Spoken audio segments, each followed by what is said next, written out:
everybody out there in the YouTube world. Today we're back for another episode of SinTown Repair. I know what you're thinking. Where has he been? Did he throw in the towel?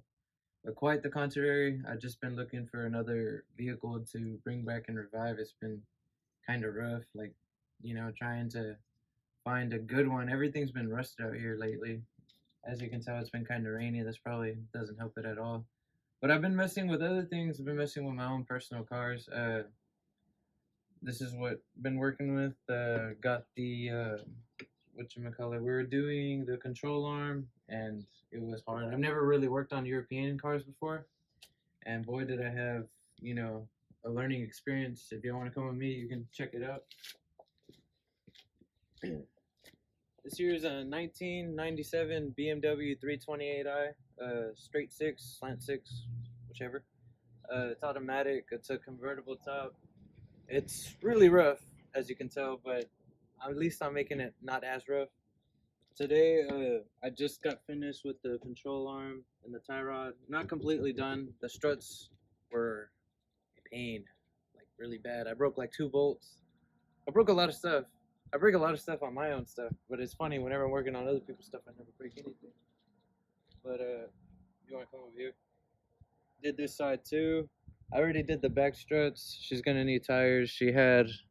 This happened before I bought her. It wasn't originally like that whenever I was first gonna get her, but the owner kept it, and she didn't know that you're supposed to like make sure it's all the way in, and she's going down the highway and causing effects, as you can see. And this is proof though that these were hard. Like these were really hard. Like look at inside of there. That was hard to get off. Used oil, let it sit for a day, and then it was easy. But it was still hard.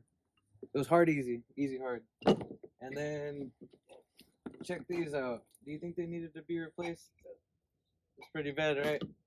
There's another car I was working on. It's over there. It's a 1995 Mitsubishi Eclipse. We can take a closer look. This is it. It's a 2-point slow. It's really like nothing special. I just got it for a beater car. Only paid a couple $100 for it. It wasn't really nothing, but the work that needed to be done was something. I did the struts, control arm, did the tie rods, did the CV axles, as you saw. And as I was working on it, I kind of got excited at the end because it took me like I think half a day or the whole day almost. And at the end of it all, I was in a rush to put it all up, and well, I had an accident, as you can see right here. If any of y'all want to take a guess, y'all can put it in the comments below. I'll give y'all like a little 5-second, thing, or if you want to pause it and then look down. Well, anyways, whatchamacallit. So what happened was I put all the bolts on, right, like for the rim, and well, I put it down. But whenever you put it down, you're supposed to tighten it again just to make sure, and I didn't. I don't know what was going on. I've never made that mistake. I've been working on cars for a little while now, and I've never done a rookie mistake like that's just the rookie mistake. Anyways, so the lug nuts came off, and whenever they came off, the rim was like going like that, and then it went like that, hit this, and then it flew out, and whenever it flew out, then it went down. But luckily we weren't going that fast, so it was probably like 20 miles, 30 miles per hour. My grandpa was mad though. Like, he was just all like, why would you, it's the easiest mistake. But anyways, so what happened after that was I had another thing that I messed up was the CV axle. Whenever you put them in, you have to make sure that you like put it all the way in, and you have to make sure that your transmission seal isn't leaking. Well, mine was leaking, so I had to take all this back off again, and then take out the CV axle just a little bit. I didn't take it all the way out, but ended up having to pull it out. The transmission seal with like a little. It has like 2 hooks on the side, and you just put it in there and it just pops out. Putting it in is pretty easy. You just get a socket about the size of your seal, put it on top, and then you just hit it in all the way around. Make sure it's all flush. But yeah, she shifts pretty smooth. Another thing too, I didn't know that they use gear oil on manual transmissions. I thought that transmission fluid is just transmission fluid. No, there's automatic and then there's standard. But standard takes gear oil. There's some people that use automatic though. I had looked up some stuff online and I found that out. I didn't even know that. But yeah, and then the heater was working. and then it stopped, and then it turns out it was this. I don't know if any of you have eclipses, but it's just a little tip.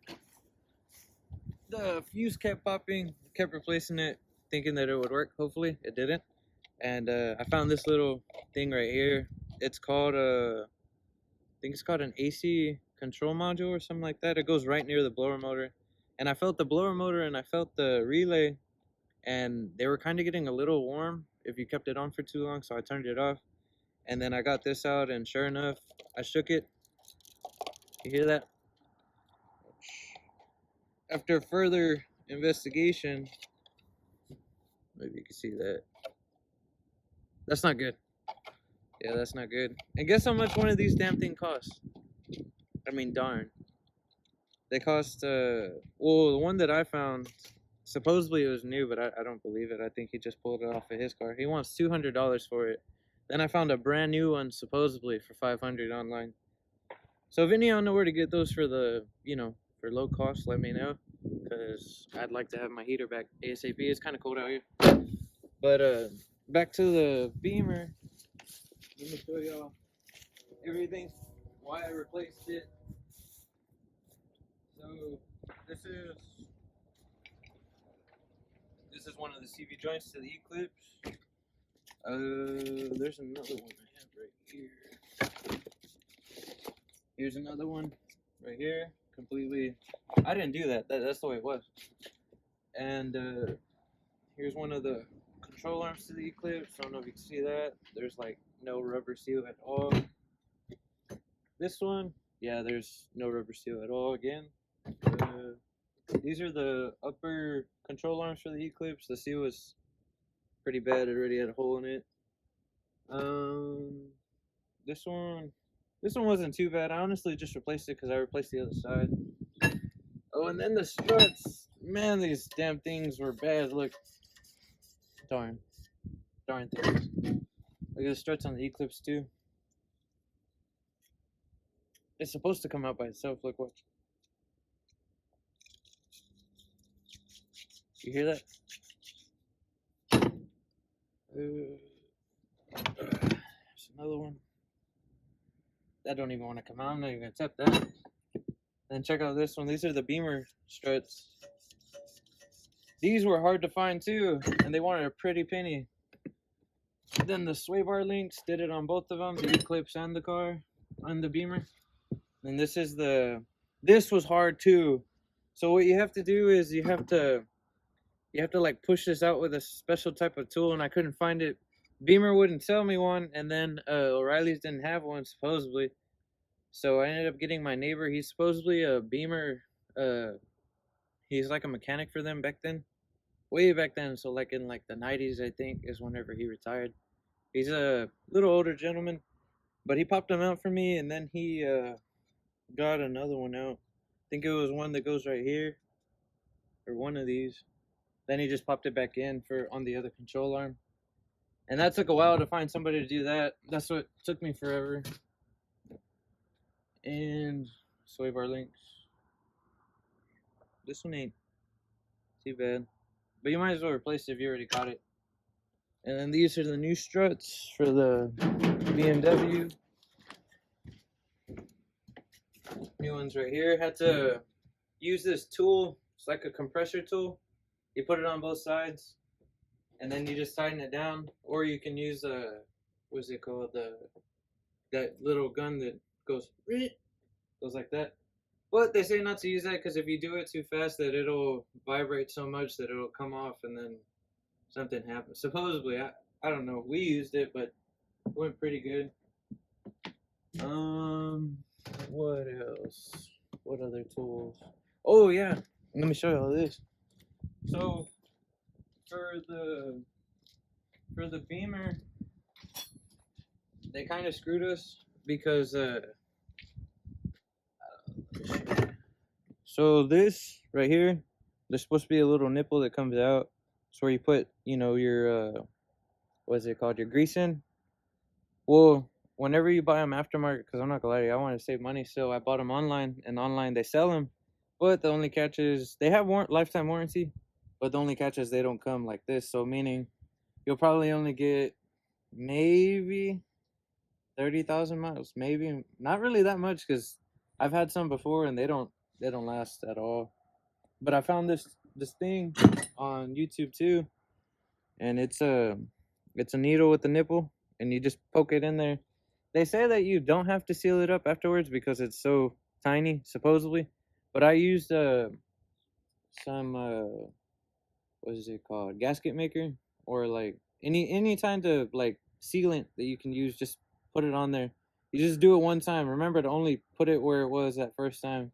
And I know that if you ever want to do it again, you could put it somewhere else, but try not to make too many holes everywhere because you're just gonna end up opening it. But they say that if you use this, that you're kind of dumb too, just because that you risk the chance of opening it supposedly. But I mean, I did it on the Eclipse and it was fine. Like all my seals are good, nothing's leaking. Um, but yeah, once I did that though, for sure, I had enough grease inside the inside this part right here. Like it wasn't like this because this is the way they come.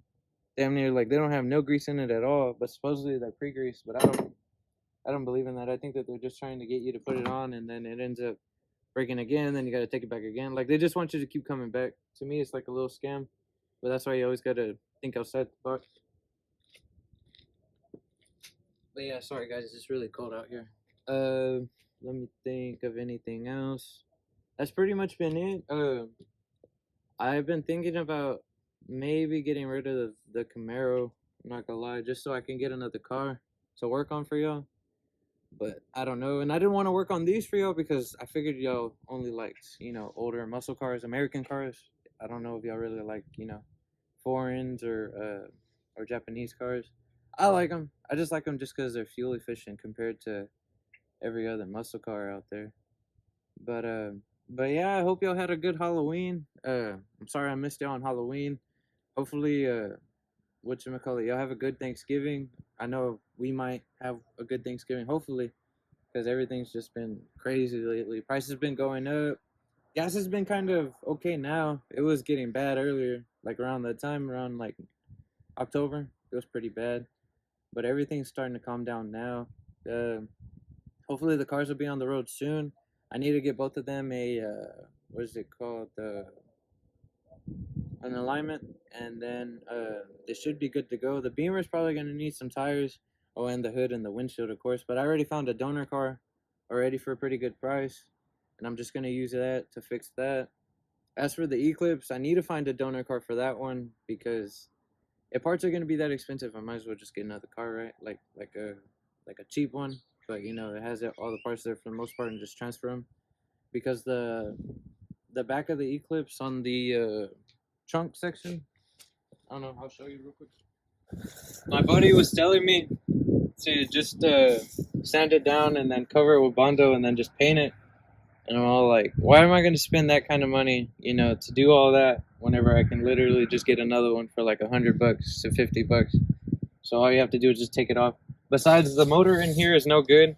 Both of my motors are no good for the windshield wipers. That's what I'm saying. Like, if I were to get another car, I'd get the motors replaced. I'd get this replaced. I'd get a new hood. I might get some new doors. I'll definitely get another fender. For all that, for only $500, $400. I mean, could you really beat it, And I could get some matching rims. These rims don't match, but they had good tires on them, so you know how it is. Take it inch by inch. But yeah, that's pretty much it. Like I said, I hope y'all have a good Thanksgiving. I'm gonna be looking for some more cars soon. Me and my grandpa are actually supposed to be working on the '54 Chevy again soon. We want to get it like daily running because we only got it running, but it'd be nice to see it go down the road, But yeah, that concludes this episode. I hope to see y'all again soon for episode, what would it be, 6? Yeah, episode 6. So be looking forward to that. If y'all have any questions or anything or any recommendations, please let me know in the comments below. I'm open to suggestions for anything and everything. And I appreciate y'all's tips and appreciate y'all's time. And I want to say another thanks to y'all for doing real good on the views and on the subscribers. Y'all been doing great. I never thought that, that I could do something with this. Like, I'm really happy, really proud of it. And I might end up showing y'all some new guests that we got at the house right now. We had recently had puppies, so that might be something I need to show y'all because they look adorable. Y'all see. But until then, this is SinTownRepair, and I'll be seeing y'all next episode. Thank you.